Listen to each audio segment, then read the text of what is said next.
My name is Courtney Casey, and I'm a co-founder of MichiganByTheBottle.com and co-owner of Michigan by the Bottle Tasting Room in Shelby Township. And my husband Shannon and I got involved in the Michigan wine industry in 2009. We've been visiting a lot of the wineries throughout Michigan, and I had just really fallen in love with them. And a lot of times when we were looking up things online to find out information on the different wineries, a lot of the wineries hadn't updated their websites, or there wasn't a lot of information. So we decided one day that we were going to start a blog, MichiganByTheBottle.com, that just included some information about the different Michigan wineries, and it completely took off. I thought it was going to be just kind of a whim, and it definitely hasn't been. We've been going strong for almost 5 years now, and we do podcasts and video features, articles, contests, all kinds of things on different festivals and wineries. So anytime we were at a festival and we were doing videos, people would come up to us and ask us, oh, how do I get your job? I want your job. And I had to tell people this wasn't my real job, this is my fun job and just my side project. But then after a while, we fell so deeply in love with the wine industry that we wanted to see how we could kind of take it to the next level. So we decided to open the Michigan by the Bottle Tasting Room, and we kind of got the idea from somebody that we met online named Josh Wade, who opened a similar concept in Spokane, Washington for Washington wineries, and we thought it was awesome.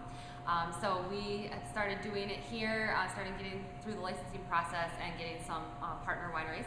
So we're partnered with 6 Michigan wineries from all 4 major Michigan wine trails, and so we have some from the Traverse City region, which a lot of people are familiar with, but we also have some from Southwest Michigan and also from the Jackson-Ann Arbor area, which is the Pioneer Wine Trail.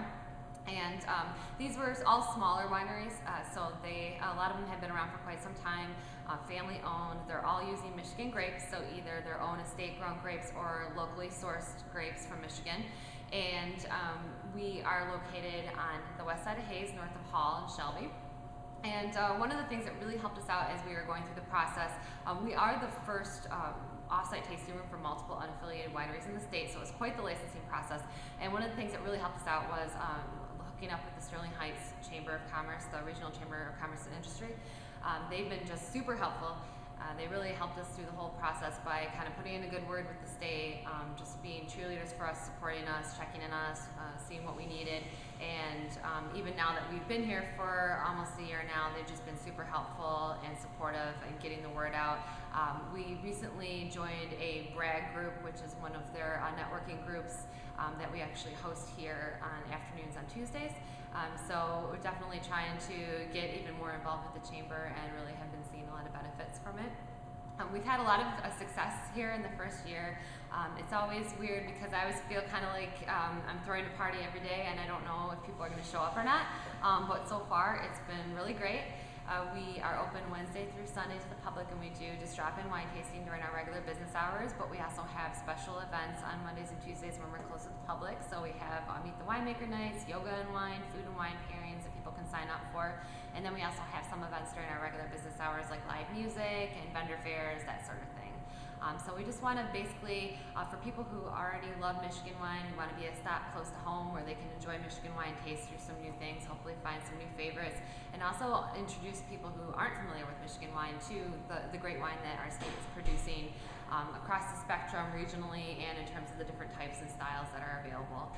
Unfortunately, a lot of times what you see in the grocery store for Michigan wine is kind of the sweetest, cheapest representation from the biggest wineries in the state, which we love those wineries, but there's tons of interesting things on their menus that you're not seeing, and also you're usually not seeing these smaller wineries. So we're really trying to give people the complete picture of what's available in Michigan, and we found a lot of people are really surprised if they weren't familiar with Michigan wines in the past. So we do also help people plan their trips if they're going to the wine trails. If they have any questions, we have tons of materials to give them. We can give them recommendations on accommodations and restaurants and where to stop and how to plan their trip. And we also do a lot of wine education here, so we do Michigan Wine Appreciation 101 classes on Sundays, which we've actually been running deals on Groupon and through Deal Chicken, that sort of thing. We've been doing a lot of, we don't do much traditional advertising, it's all been mostly social media, so we have a huge social media presence, and a lot of people are very active on our Facebook page and Twitter and Instagram. And we've been doing a lot of classes in terms of like blind tasting workshops and just kind of getting people educated on wine, but also a lot of that fun stuff too, like yoga and wine and that sort of thing.